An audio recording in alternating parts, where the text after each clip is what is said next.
Sulaiman. Saturday. How you been, man? I've been alright, bro. Today's a big episode, but I've been alright, man. I'm randomly, yeah. Don't even ask me how, yeah. But I'm doing some internship, but it's all online. It's called the Night School, and basically every week you speak to a creative from like the creative industry, so photographer, film director, writers, etc. Sick. And one of the weeks, one of the guys came and he said something that stuck with me, yeah. And I keep thinking about it, and I plan we're gonna have a conversation about this in the near future, yeah. But he was talking about the idea of putting things out into the world, like the creative process, and then releasing whatever you create into the world and what that's like. And he said this one thing. He said, when you're creating, create with one person in mind.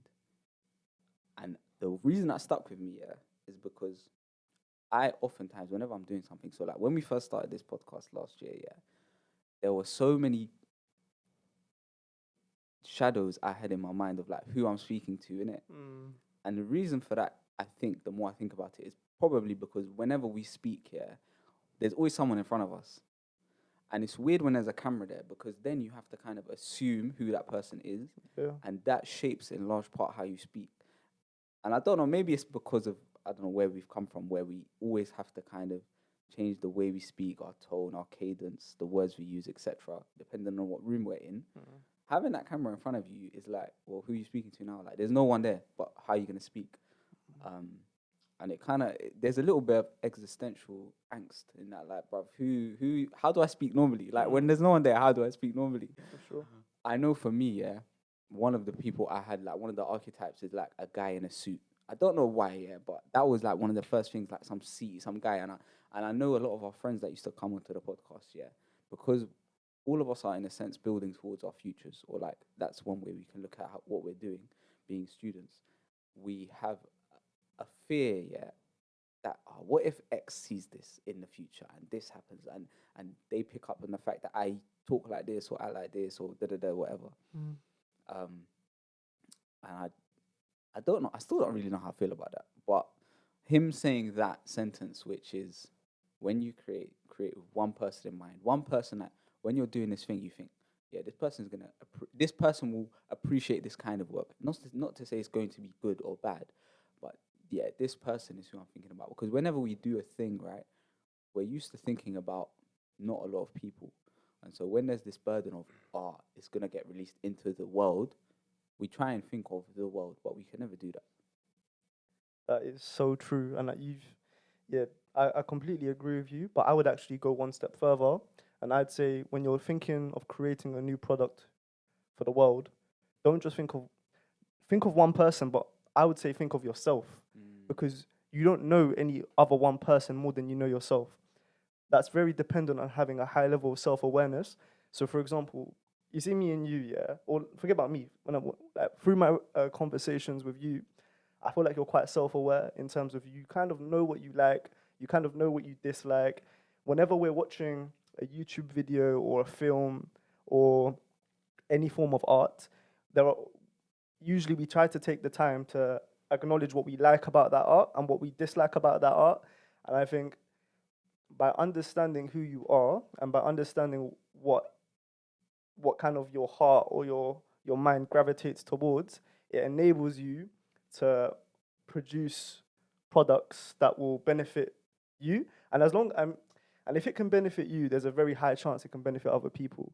So yeah, I completely agree with that. I completely agree with that, for sure. I think it is a difficult thing though, because I think while being aware or having self-awareness when you're creating is important, I think it always gets to a point when you're so involved in something, you don't really know how you feel about it anymore.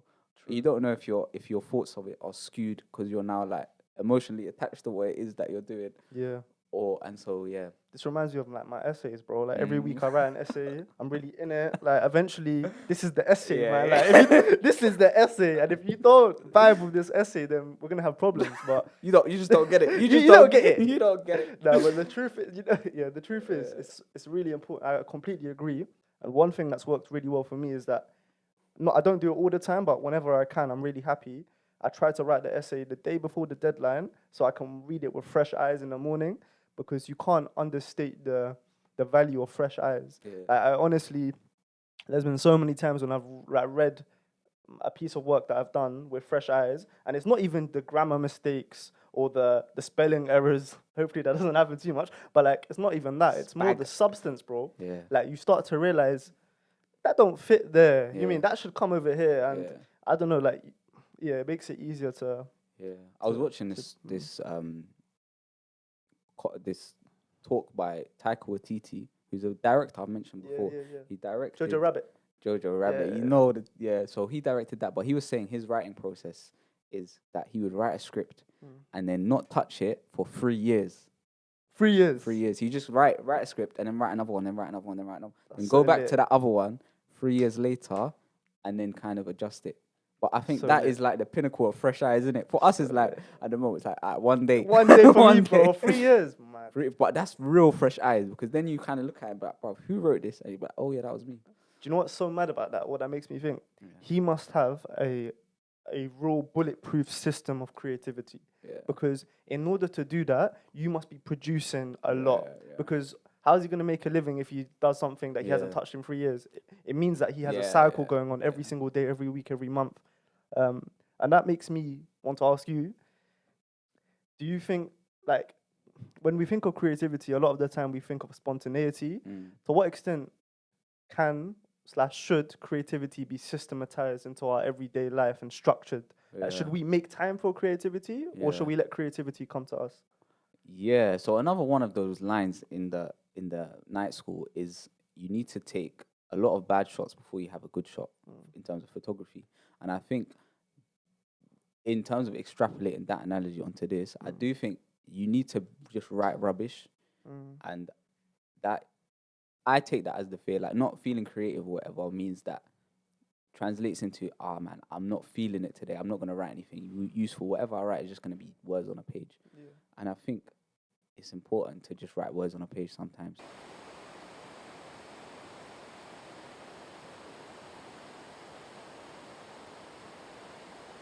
Before we jump into that, you get me Go on, couple chat to me. couple things. So obviously, man, like Sulaiman, if you lot don't know, yeah, this guy, he's been on the Guardian. So we're gonna pop that there. That plop, you hear the plop. So yeah, man, what was that like? Why were you there?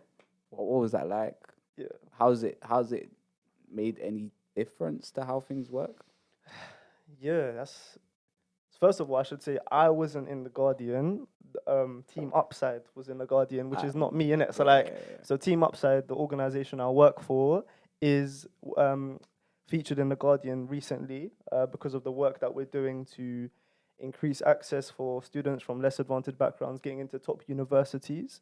And recently we did an Oxbridge mock interview day that Sadadine participated in, where we gave mock interviews to quite a few students from access backgrounds that had secured an interview offer at Oxbridge. To answer your question, you know what? It's actually kind of interesting. I find it interesting because when you think about being featured in The Guardian or like in a major publication or in some sort of organization that reaches millions of people, you would assume that there's a very rigid or like a strict kind of process to kind of being featured in places that are quite exclusive. It's not every day you get featured in like a big newspaper, right? But the way it worked out is we just got an email, man. Like some journalist shot us an email into our inbox, and the subject line was like, "Do you want to be in the Guardian?" Question mark. Like, so first of all, I thought it was spam, so I was immediately gonna archive that. Like, sounds you know, like spam, do you know when you bro. get them like them emails from some next person that says your chance to win £1 million? Yeah. Like, I thought it was one of those ones, but yeah, it turned out to be a real journalist. I had to Google her, make sure she was legit, and she was. And yeah, so just basically what happened is I had a short interview with her. She asked me a few questions about like my experience as the founder of Team Upside, and yeah, just ended up in the Guardian. It was really weird. It was really weird. I would have expected to be a lot more. You came in like, what is this? It? Is this it? Like, yeah, where's my it's kind of seamless to be fair. and how's it made a difference? Yeah, I would say number one, it's just coverage, reach. Like so many more people have been exposed to our organization as a result of the article. Like the number of people that have subscribed to our mailing list has increased by quite a few. Um, um, in terms of opportunities, a few other organizations have reached out saying like, let's collaborate, let's talk about future collaborations. Personally, I've like been invited to speak at future events. Not plural. Like there's one person that invited me to speak at a future event that I wouldn't have been invited to if it wasn't because of this opportunity. What event? I think I've told you this, but I was I don't know if I want to say it to the camera yet, innit? So Say no more. I'll leave it on the low key for now, but you'll find out soon. But yeah, there's been a few tangible Interesting. effects. Yeah, for sure. Cool, man. So let's get into this conversation. Yeah, so the reason I've said it's a big episode is because this is an episode that has been heavily requested. Not as heavily requested in next week's episode, but say no, we'll get to that. So this is Have You Met Sulaiman? So now we're going to, what we've done is we've spoken to a lot of people about sort of their journeys of becoming who they are and who they want to be. Today is going to be Sulaiman. Who are you and who do you want to become?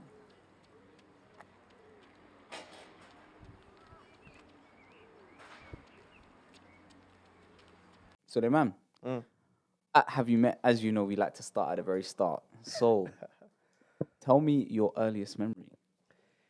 Okay. As someone that studies history, you would assume I have a good memory of the past, but to be honest, I find it difficult to answer that question. I can think of relatively early memories, like going into primary school. I had an amazing primary school, by the way, so I would be happily speak about that for 30 minutes. So my primary school was amazing. So Why? I'm just going to start there, bro. Why was it amazing? I don't remember ever coming home upset or sad. Like, obviously, you might have your old school fight, but it would get resolved at the fight or after the fight or the wrestle. Like, there were there's only one time I remember coming home upset, and I was in year 6 because basically I was elected greenhouse captain. Okay. You know, in primary school, you get yellow house, red house, blue house, Okay. greenhouse. Yeah, That's yeah, the way yeah, it was yeah. organized in my school. And I messed around in my last week of year 6, and the headmaster just took away my badge. He was like, "You can't act like this if you're greenhouse captain." So I think I've still got that chip on my shoulder, just rolling through the world like, you know what? And I was like to him, it's the last week of school. How are you taking this away from me? But I mean, with great responsibility, with great power comes great responsibility. Mad. Okay. Who were you in primary school? Like, what role did you play? That's an interesting question. What role did I play? I don't think I played a role. What role did I play? I think that assumes that everyone is in some sort of play or in some sort of has some sort of script. I think my time in primary school was defined by the friendships I formed. Like my primary school was 90% like Black, Asian, Middle Eastern, and like ethnic minorities. Like 10% like white British. So I think that's kind of a key characteristic of my primary school. It's like super diverse relative to the general population. Everyone came from the local council estate, Which was? Havelock Estate and Toplocks Estate. That's from Southall, and it's crazy because the area that I come from is there's a lot of deprivation and there's a lot of poverty, but the school it seemed like it was just so enriching. Like it's a bit of a juxtaposition in terms of the school and the area it was surrounded by, because the teachers that went to the primary school, they were just so passionate about teaching children, and they didn't come from the area. They usually came from other places around the city, and there were just so many opportunities. I remember like theatre was a big thing in my school. Really? Like year 5 and year 6, I remember performing, acting. No way. Yeah, we're gonna get into the acting moment in your life as well. Yeah. So that was big. Sports. Okay, my biggest achievement in primary school, we'll kind of leave it here, I guess, was basically quiz day. So quiz day 2010, when I was in year 6. Basically, every year my school does a quiz day where every single house competes against each other on general knowledge and quiz and maths and science and history. And our house was losing up until the final round. But then it was the general knowledge round, like quick fire round. So they will ask questions like, what's 0.6 times 6? Or what's like 12 times 12? Or what's the capital city of Brazil? Or like, they'll just go quick fire. And my hand was like, boom! My hand was going up and down. I was ready. I don't know what, but then essentially we were last place and we finished first. Oh, And I was so yeah. gassed. You're one of like, them ones. If you got Sulaiman on your team, you're cutting I through came your through, first like, pick. You say, that relay? I was there, bro. But how though? How did you know all of those things? Where did you get that knowledge I from? don't know why. Like, I think when I don't know if everyone else will relate to this, but in primary school, you were smart if you knew your times tables. Like, if you knew your times tables, you were immediately viewed as you're the smart kid. So I took my timetables very seriously, and I remember my cousins, like, when we were like on Eid or whenever there was a family gathering, they would just test me on my times tables. Really? They were like, yo, what's 12 times 8? What's 7 times 8? What's like 9 times 6? It would just become really easy for me. And yeah, it was a big game. Maybe it links to. Do you know when you used to get your reports like at the end of the year? It would say above average. Good. Above average, below average. Maybe yeah. that kind of got into my brain. Like, who's trying to? You know what I mean? There seemed to be a clear hierarchy of what was deemed positive and negative. So maybe that has something to do with it. So at what point would you say you became aware of that? Because you mentioned year 6 quite a lot. So is it like year 5, year 6? Like, is there an event that you realized? Was there like a particular? Where I knew I wanted to be above average. Yeah. Was there little parents evening? Good question. I can't think of a precise moment, but I can think of an event that reinforced my desire to be better than average. And that was after school. My mum used to go to work, so I used to go to after school club every single day, Monday to Friday, to the community center, where I used to be amongst older people from my estate. And you know that validation you get when you're older just kind of like gives you respect. Yeah. So I remember like elders testing me in maths, and I remember just even beyond like mathematics, like playing table tennis, or I was quite good at table tennis when I was young, and being able to, I just remember getting that validation from older people in my community, like them saying, yeah, he's a smart kid, yeah, he's sick at table tennis, go play him, go play him, he'll beat you, bro, he'll beat you. Really? Yeah. Yeah, I remember I was doing the most. I was doing the most. That's how I got my street cred up. But yeah, that comes to mind. No, that's really interesting. I think that community dynamic is interesting, isn't it? Because there's an element of self-fulfilling prophecy there. In that, like, you're told you're the guy, so you're gonna be the guy there. So now it's just, this is who I am, and you take it very seriously. Especially, I feel like at that age, who you are told you are, you begin to take very seriously. Especially if it's a positive thing. I don't know about you, but I can imagine you going like, yeah, man's a real table tennis player. Start watching table tennis videos. Bro. Like, yeah, this is who I am now. Bro, that self-fulfilling prophecy point links very, very nicely to my experience in high school, man. Yeah. I remember in high school, my reputation, predominantly kind of cultivated through third parties. Like, my reputation was determined by other people for most of my time in high school. But then as soon as I started to create my own reputation, as soon as I started to be proactive about how I wanted to be perceived, that's when my actions started to change in high school. Like, I think I just remember like year 11, year 12, realizing that I want to be a certain type of person. And in order, like, something that will help me be that person is just building a reputation for being that person. Because if you build a reputation for being that person, you will, in certain micro interactions, you will live up to that reputation. Because as human beings, we naturally do that. Like, so if you're known for being, okay, I'm trying to think of an example that's not me. If you're known for being the kid that doesn't take chat, like the kid that you can't disrespect, you have to live up to that reputation. If someone tries to chat to you in a certain type of way, you have to do something about it. Otherwise, everyone will doubt who you are. And then that will cause an existential crisis because you haven't really thought about who you are. So yeah, I think that just links a lot to my time in high school. I think that example captures secondary, like high school, for a lot of people. That idea of your identity being tied to people's expectations, and therefore you feel like you have to live up to those expectations. So you breaking out of that, even though you mentioned it in passing, I want to delve a bit deeper into that. Like, what was that transition from, you mentioned third parties was largely how you defined yourself, to not being the case. So what happened there? Tell me a bit about, first of all, the third parties, and then we'll go on to the second part.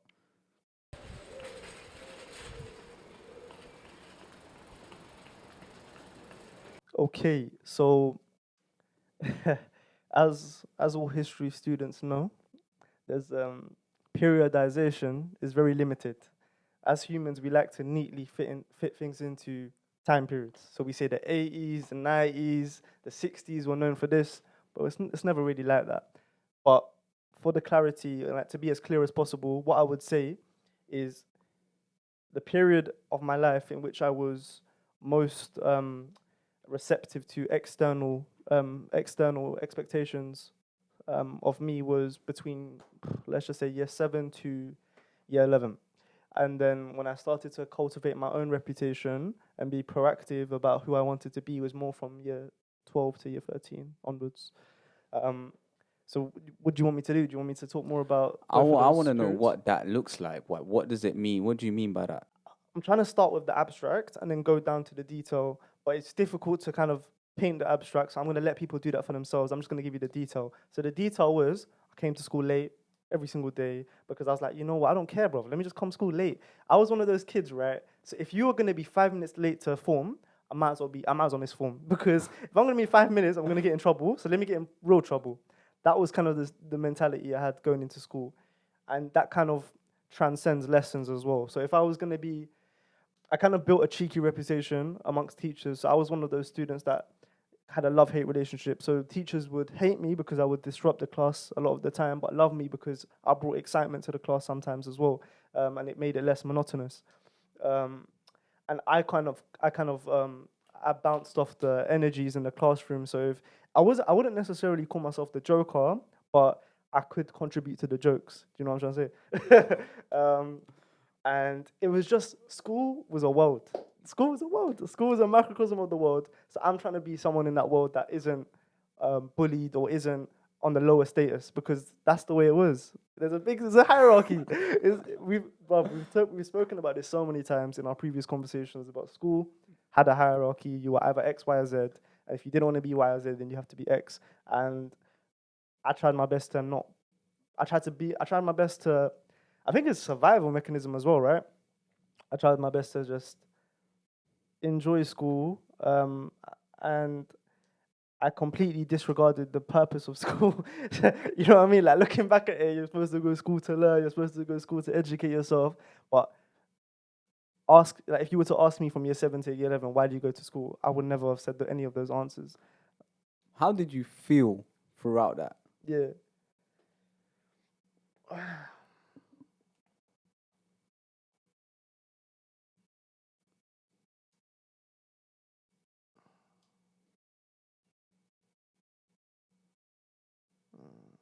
How did I feel?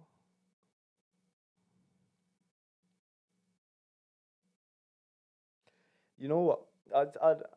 I'd say two things. Number one, yeah. So number one, I would say I felt nothing, because in large part that's who I was, and I was conditioned to be that way, and I didn't ever really think deeply about my actions, and it was all very autopilot. It was all very robotic. So number one, I'd say I felt nothing. Number two, at times I did feel exhausted, because I think even if you're not completely confident in your identity, um, deep inside, I feel like we all kind of know who we are, and we all kind of know when our actions don't align with who we really are. Even at a super young age, even at 13 or 12 or 11, you know when you're doing something that's not really you. Um, so, so I would say both of those things. Nothing and exhausted, if that makes sense. Where did you get the idea of who I really am from? Bro, do you know what always comes to mind when I think about this topic? That George the Poet quote. I don't know if you remember it, but he said in a podcast, I think with Over the Bridge, that I'm paraphrasing, but he says, "You've always known who you are, who you are. You've always known who you are." I think he talks about how in year 7, his RS teacher said to him, "How do you want to be remembered when you die?" And he said in year 7, "I want to be remembered as an entertainer with influential views." And now, if you look at who he is today, that description fits him perfectly. Perfectly. And how did my man at 11 years old know who he was going to be, right? So I think that's very indicative of the kind of deep level of awareness we have inside of us. And that's probably reflective of how important the early stages of our lives are. Because everyone always goes on about from age 0 to 4 is where the most development happens. So I think all of those things link to each other. So if I was to ask you in year 6, when you're smashing all these tests, who do you want to be? Yeah. What would you say? And if I was to ask you in this transition period, shall we say, in secondary school, when you're being disruptive, etc., what would the response to that answer be? That question be? Okay, at a surface level, if I had to guess what I would say in year 6, probably be politician, because I had experience of being on school council, I had experience of being the house captain. So I kind of like proper, you see house captain, yeah, man really like went on a campaign, bro. Like I remember when you had to give a speech to be elected, man was really out here, bro. Really? I did the most. I did the most in terms of, I think I remember even cutting out some sort of arts and crafts thing, yeah, and designing a uniform that was all green because I was greenhouse captain. So was this graft all you? So you were just late like yeah, bro. This pressure didn't come from nowhere. Like it wasn't my mum saying you need to go out there and be captain. Like it was quite internal. And yeah, so I would say politician, probably for egotistic reasons in year 6. And then in year 9, I'd say maybe a businessman, someone that kind of did their own thing, was self-employed, kind of more control over their actions, and I think that's quite reflective of the schooling system as well. A lot of young people become like, disillusioned by strict teachers that don't really understand them. And then now I've got different ideas.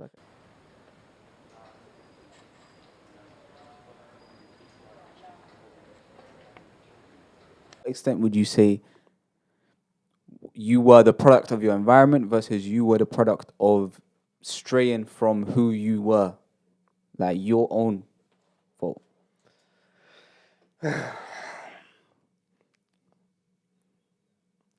Okay, so in terms like to paint a picture of a period of my time at that juncture. So something that comes to mind is when I was in social exclusion, because there was a period of time when I was in social exclusion for a long bird.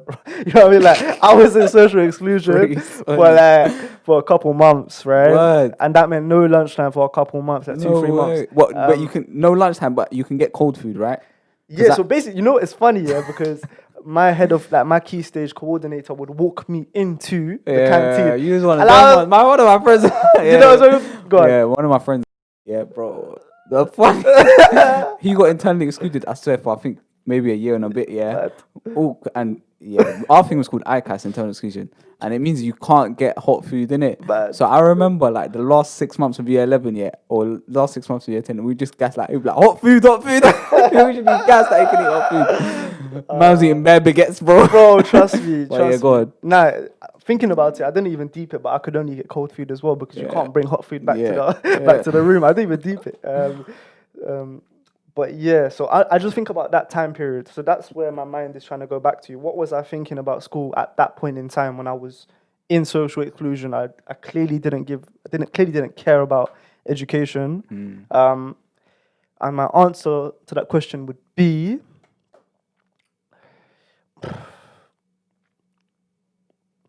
it was very. I'm trying to find.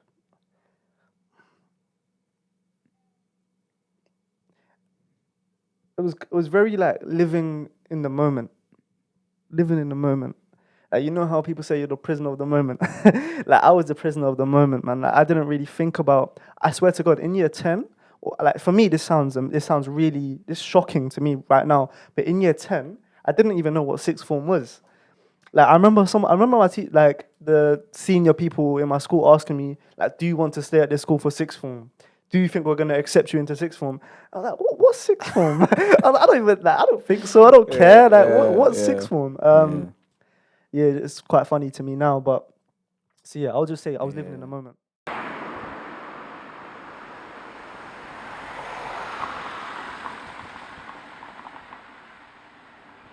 A friend of mine, yeah, and this is something I want to touch on because it's something you've touched on before. A friend of mine who grew up without his father, yeah, and he said one of the best things about that Yeah. is that he got to dictate who he wanted to be, not based off something that was in front of him, but a collection of different attributes and things that he sees in different people. So I'll be like, I'm trying to, oh, that's sick, I'm trying to do that. That's sick, I'm trying to do that. And what he'll have at the end of it is just a list of these things that he's trying to be based off things he's kind of seen and picked up. And I wouldn't say that's exclusive to people that grew up without a father, like a guy who grew up without a father figure, having that role model presence in front of them. But I do think when you don't, you feel there is, in that specific sense, you feel perhaps more liberated in that you are able to choose. Of course, the danger of that is that what you end up deciding, you get me, but I think that I remember that stuck with me when he said that, because I think it is so true in terms of how we think of a lot of who we want to be is based on, or who we are is based on who we want to be, and who we want to be in large part is based off who we interact with and what we see and what we get up to.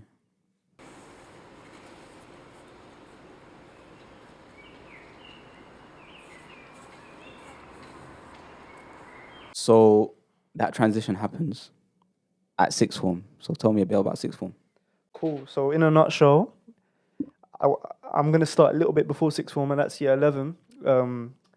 Just before my GCSE exams, I feel like a key kind of very big, very important element of my time at school that we haven't discussed yet is the influence of my teacher, Miss Balani, my history teacher. She came into my school in year 10, and you can kind of correlate my academic progress with her kind of time at school, right? So as soon as she came in, I started to really engage with my subjects a lot more. Yeah, I took history a lot more seriously. Ended up studying at university, in large part due to her influence. Um, but yeah, my time at sixth form, bro, I just remember it as like one season. Go on. I remember it as one season, man. I remember listening to a video by Courtney Daniela, some YouTuber that went to Cambridge, and she said to all year 12s, view sixth form as a season. It's gonna come and go 2 years. It's gonna be so quick, but those 2 years can shape the rest of your life in a very significant way. So yeah, man, I found that video in the first few weeks of year 12, and I was very tunnel vision, very tunnel vision. Like, I don't think I put into words that I wanted to study history at Cambridge until a bit later on, but I knew I wanted to do well, and I knew I wanted to go to. I knew I wanted to increase the opportunities for myself in the long run. So going to the place where opportunities would be most abundant was my frame of thinking. One of the things I find most inspirational about you is that you're just so on growth. So you're very receptive to growth. Like you're just on. I remember like even little questions like, "What advice would you give me?" Those kind of things, and you're just and for me that's just such a inspirational attribute. And you watching that video in what year was that? 17, Yeah. and that kind of was enough for you to to change or to shape your perspective. Where did that come from? Like, did you click on that? Were you looking for something, or did that just come and it? What was it? Was it the way the message was given, or were you just? Is that how you were? I think it links to what we said at the beginning of this conversation. We always know who we are. We always know who we are, and I've known who I am for a long time, and it links to what you said earlier, bro. Like self discovery, like it's not about external, it's about the internal. And my entire life is trying to discover more and more about myself, and the more and more I discover about myself, the more I realize that, um, the more kind of growth I experience. That's the connection. Um, and yeah, the way she articulated the message was in a very accessible way. She came from a similar background to me. She was very high energy. She was very charismatic. She had just gone to Cambridge. So shout out Courtney Daniela, man. She was a very good. She was a sick kind of communicator of the message. Yeah. On this topic of like people you see and take from, how did your father not being in your life throughout this, like, let's go primary, secondary school, sixth form, how did that make you feel at those points? It's a big question. The way I usually try to think about this question or answer this question is, I didn't really notice it until I was like 15. Yeah, didn't really, like, for me, growing up in a single parent household was norm, based on like the context that I'm from, the environment that I'm from. 50% of my friends on the block had single parents. Like, that's just the way it was. That's just really the way it was. I know it paints the council estate in a very, you know what I mean, like, quote unquote negative light, but that's just really how it was, innit? And it wasn't negative, bro, because we saw empowered women everywhere we went. Like, we saw women that were doing double the job everywhere we went. Like, so of course it comes with negatives, but it comes with a lot of positives as well. Like, women empowerment, like communities coming together, families being one. There's a lot of beauty in that environment. So yeah, I would say up until 15, I didn't really notice it. Started to ask more questions towards the later stages of high school. What tone did those questions have? It was more like, don't know, man. I feel like a lot of young men or a lot of guys who grew up in a household with a single mother will relate to this one thing. Yeah, I don't know. Maybe you will, maybe you won't. But like, there's this one scene, in Fresh Prince of Bel-Air. Do you know what I'm talking about? Yeah, I do. There's that one scene in Fresh Prince of Bel-Air, that really does strike a chord to a lot of people. And if I remember correctly, that scene was unscripted. So Will Smith, literally, that was his own experience. So that's why the authenticity really came through. So you start to ask those types of questions, like, you know, like, I did this all. You start to think you did a lot of things by yourself, but obviously you didn't. But yeah, I don't know. It's a kind of a deep point, bro. But like, the more older you get, the more exposed you are to families, the more exposed you are to children, the more exposed you are to like the beauty of life, and you just think like, you just kind of think, I don't know. Think what? Bro, it's like, for example, like one of the podcasts I listen to a lot is Freshly Grounded, innit? And recently, mashallah, like, God bless, Faisal recently had a child, right? And you just see like, you just thinking of that. If I had a kid, I wouldn't want to leave them. Yeah, that's it. Yeah, I'm sorry, man. I'm not articulating it in a way, but like, I think if you know, it's one of them ones, right? Yeah. If you know, you know. No, I mean, I'll speak for the people listening. I think you've captured a lot in what you've said.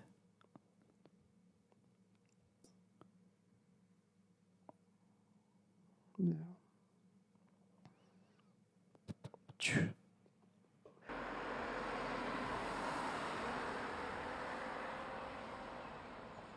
I really like what you said earlier, though, about the way your friend looks at it, and the way, and I can definitely relate to that 1,000,000%. Like, I'm so blessed in a number of ways because my uncles were around me and they were a very, very positive influence on my development. Like, they were two relatively hard guys, and both had their unique qualities, but both were very caring, and both were very admirable people in terms of the way they carried themselves, and I learned a lot from them. So I had two like men in my life that were just real inspirations. And a lot of people don't have that, so it's mad. So Tunnel Vision, you watched the video, it set you up. Boom. You digested it proper, man, proper facts. I was on my grind, man. Like, we never uploaded this conversation, but we had a conversation with Amin a few months ago, like last year, basically. Big up Amin. Big up Amin, real MMA fighter. Come on. Me only diet. Come on, man. But that. But the way he said it, I completely echo his thoughts. Like, tunnel vision, boom.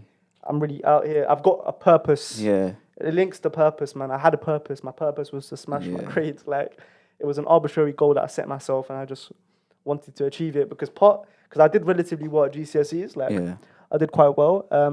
And because I'd been getting C's and D's and E's and U's Yeah. up until year 11 because I didn't really take school too seriously. Yeah. A lot of people were like, "Well, that was a fluke." Like, Yeah. do you know what I mean? Like, that's not really. You're not really. Yeah. You haven't got the substance. You haven't got the skill set.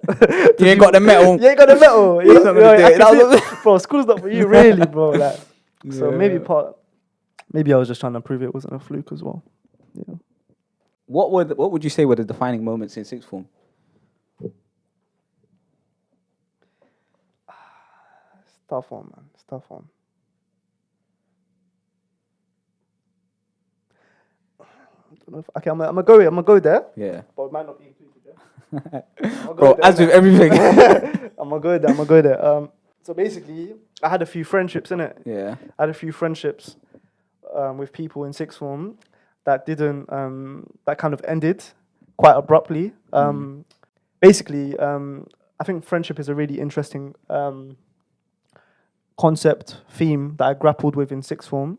I think for the first time, not the first time, sorry, but like it was a moment in my life when I felt a sense of betrayal.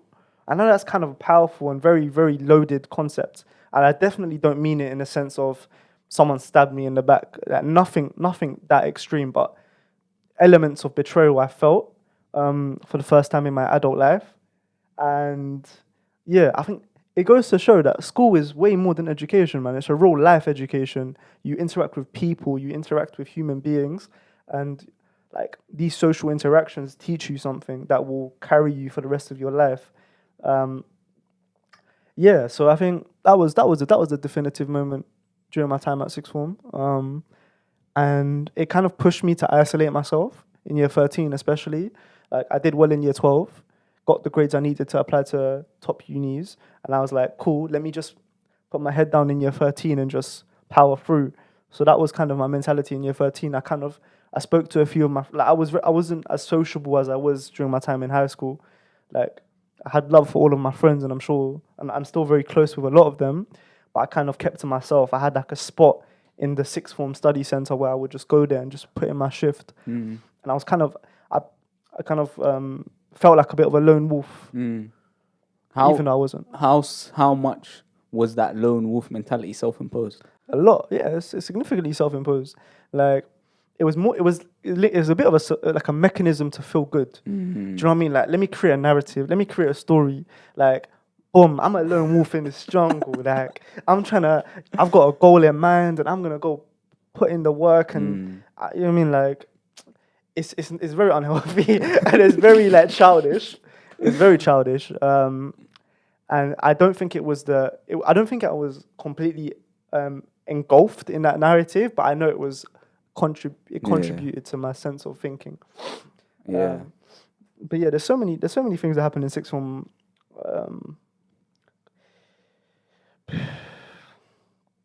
Trying to think.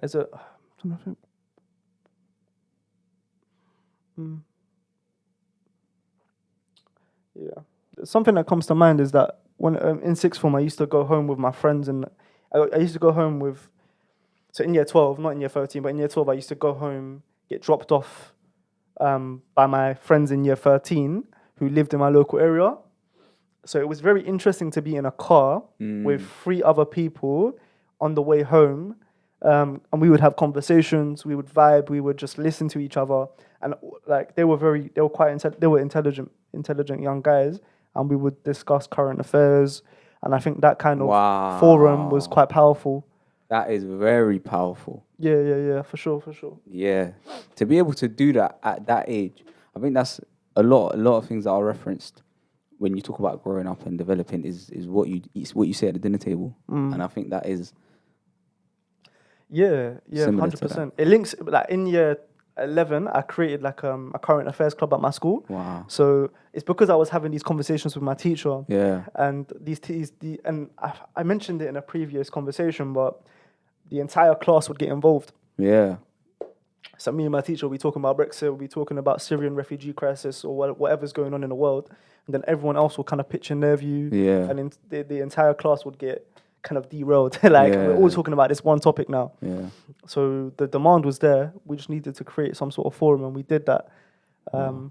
So yeah, That's incredible. So you achieve your purpose and you get your results.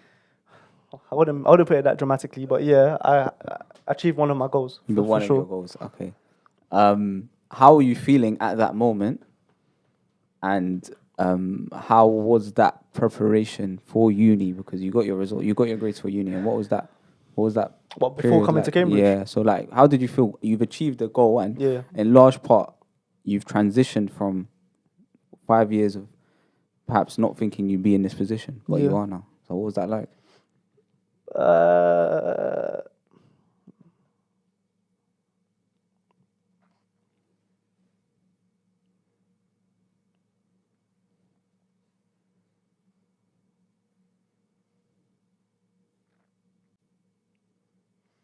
yeah, there are so many different elements of this story that I haven't mentioned, but to kind of provide a more holistic picture, I met a very good friend at the beginning of year 13. His name's Amari. I'm sure he might be watching. He's a treasurer of Team Upside now. Cool. So I met Amari in year 13. Very interesting interaction that led us to become friends. So it's a funny story, yeah. So imagine I saw him on a train, yeah, going towards Ealing Broadway, and he was sitting opposite me in the train. He was wearing a very nice jacket. Like, you know them very, very like stylish jackets that are kind of cool as well. Those trench coat ones. So I didn't know him. I was like, yo, bro, where'd you get that jacket from? I really like that jacket. And he was like, yeah, I got it from Pull and Bear, bro. Like, yeah, thanks for complimenting my jacket, innit? Very small interaction. Didn't go beyond that. Khalas, that's it, yeah? Then I didn't see him again. All I knew is that he had a nice jacket. But 2 weeks later, or like a couple weeks later, I was walking home, just came off the 607 bus, and someone tapped me on the shoulder. I look around, it's him, and he's like, do I know you from somewhere? And he thought I was someone else. He didn't even think I was the guy from the train. He thought I was someone else. But we just ended up getting into conversation, walking home. And you know the usual questions like, what's your name? What school do you go to? Like, what's your plans like for uni and stuff? And he told me that he's planning to study economics and management at Oxford. And I told him I'm planning to study history at Cambridge because we just both got our offers. And I don't know, the whole Oxbridge kind of thing kind of made the conversation a bit different now, innit? Like, because usually when I'm in ends and I tell someone where I'm going, I try to like, I don't know, because of the disparity in opportunities, you don't want to come across as someone that is arrogant, basically, put simply. But the fact that he is going to a place that's perceived to be quite similar to mine just made it interesting, right? Because I hadn't met someone in my area that was going to a quote unquote Oxbridge. And then we walked home and we had like a very long walk home, like 2 hour walk, just talking to each other about our subjects, just talking to each other about our passions and our plans for the future. And essentially, I say this story because when I found out I got my grades to go to Cambridge, I called him, bro. Like we called each other as soon as we found out because we had been revising together. This has been a very big thing to us both. I was very lucky to have someone with me that could share the anxieties that I had. Because something that I don't think gets mentioned enough is for a lot of people, especially those that get offers to go to universities that they think are going to change their life, whether they do or don't is a different question.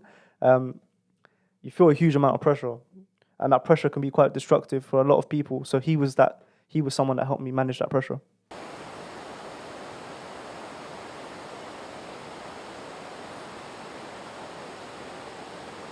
All right, so I want to talk about your time at uni in a different way.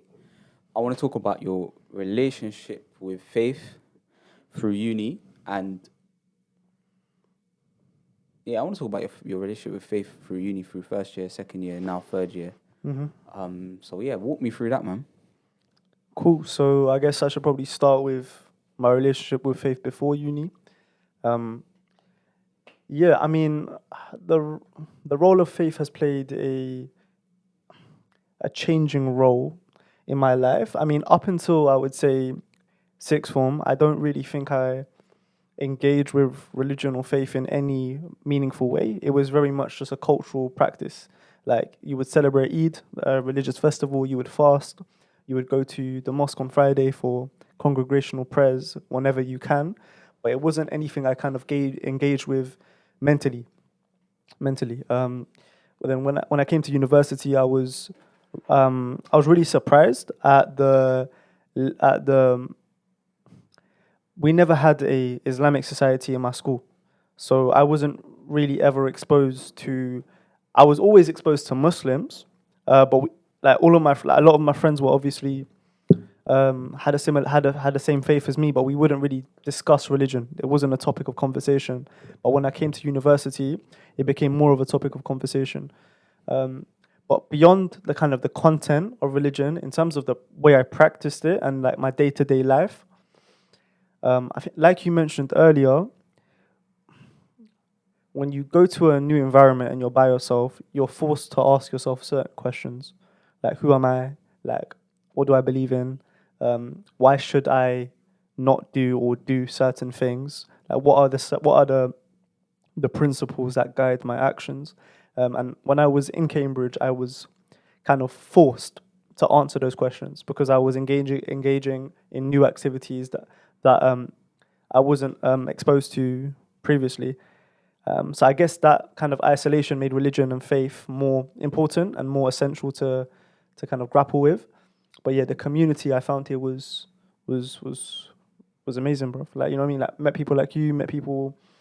Um, a lot of my friends come from the ISOC. A lot of my friends come from other societies that are linked to the ISOC. I eventually applied to be on the committee, which was quite a formative experience. So for an entire year, I was in charge of organizing events, and that process of being someone that is responsible for organizing events for other people in the community to benefit from, it's a lot of responsibility. It's a lot of responsibility because for loads of students, ISOC events are their main source of like not main source of information, but a significant source of religious information, a significant source of social like community and connection, and just inspiration as well when we bring in speakers that have done amazing things with their life. So yeah, that responsibility reinforced my self discovery when it comes to faith.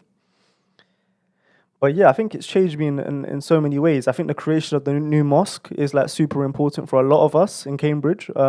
Just seeing a space that is so different to other spaces of religious worship in where I'm from. Like, I think me and you had this conversation that it's one of the most beautiful pieces of architecture. Like, forget about mosques. Like, it's such one of the most beautiful sites of architecture that we've ever seen in this country. Like, it's so unique. And I think that does something to you when you go there for a specific reason and you're surrounded by such beauty. Um, it has a psychological, subconscious impact. But yeah, yeah. So in summary, I would say just that being by yourself makes you grapple with these more kind of existential questions. And the people that I've surrounded myself with have helped answer those questions.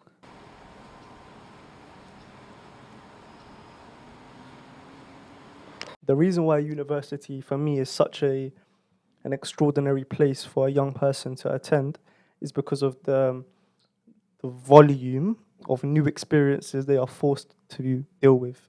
Like, not to say that if you go into the world of work, you're not going to experience that.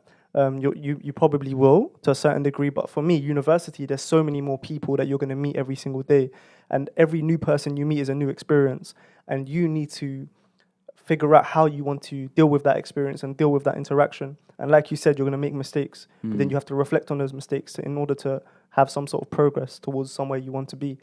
Um, and yeah, man, I think it probably links to a question that we might talk about in a minute in terms of where I want to be in the future. But like, I always want to be someone that's like that's kind of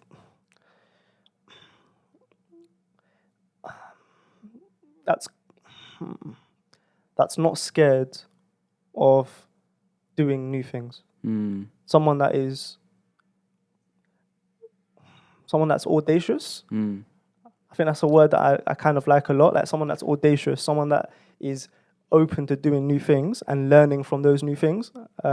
Because that's when I experience growth, and that's when I feel most alive. To be honest. I love that word, audacious. We spoke last time about the idea of fearlessness Mm. and going into rooms and thinking, I'm just going to do this. I don't Mm. really. And that comes from, I don't know, we spoke about whether it comes from an idea of detachment or perspective, Mm. which I don't know if I have the answer to. Yeah. For me, like the way I would summarize my kind of thoughts on audaciousness is being smart enough to think before you act, but mad enough to act on what you think. You understand?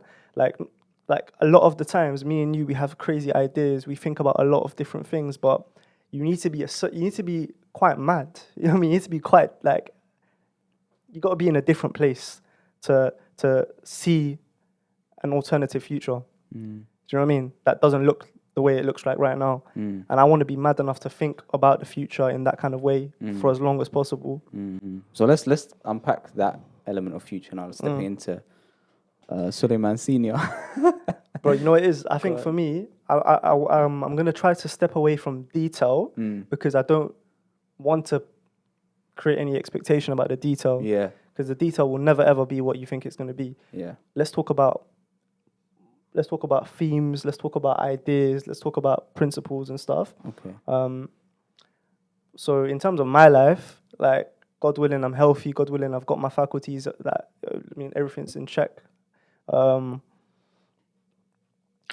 It's just like on the surface level, I just want to make a difference to as many different people as possible. Like make a difference. Like in three words, make a difference. A positive difference, obviously. And yeah, it's really interesting because do you remember Ahmed's answer to this question about like if your goal isn't big enough, then you're not thinking big enough. Like his initial idea was to end oppression. I mean, like, and we've had conversations with him recently about that answer, and he's kind of been quite self-critical about that response, thinking that in some ways it's quite naive. But I would challenge him really, and I would agree more with his previous self. And I think just yeah, it's hard to strike the balance between being realistic and being optimistic, but I really just want to strive to make the biggest difference I can to as many different people as possible. And how I do that is a different question. A question that, I don't know the answer to right now, to be honest, but I want to end on this last tension, right? Which I think is something we've spoken about, and it seems to underlie a lot of this idea of thinking big. This tension between ambition and remaining who you are. okay. How does that fit with you? Is there where you feel like you'd be able to reconcile the two, or do you think that's just a perennial struggle? So let me just make sure I understand the question. So is it the tension between wanting to be more whilst also being content with who you are right now? Yeah. Cool. It's a difficult one. It's a difficult one.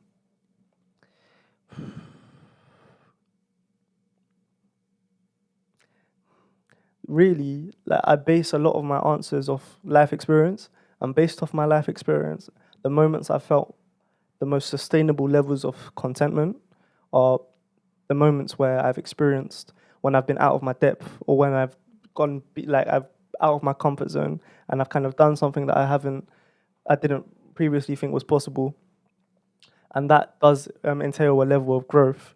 I think for me, why like the way that I would kind of like counter question is why don't you make growth a part of who you are? Like why don't you make change a part of who you are?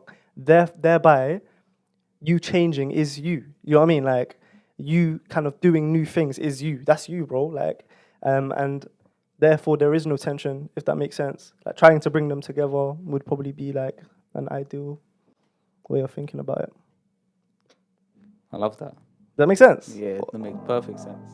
Yeah, calm. I think on that bombshell, man, we'll wrap up this. We'll call this part 1.0, yeah? Relax, bro. Relax. In the Next future. week, yeah. These guys don't know what's coming next week, man. Have You Nah. Met Sulaiman is coming next week. You promised me. Wicked, man. Now, if you enjoyed that, share it with someone you think you like it. Rate it 5 stars on Apple Podcasts. Share it on Spotify. Leave a comment on Instagram. All these things, they kind of help just to kind of put the message out there for people that you might think will want to hear it or appreciate the message, etc.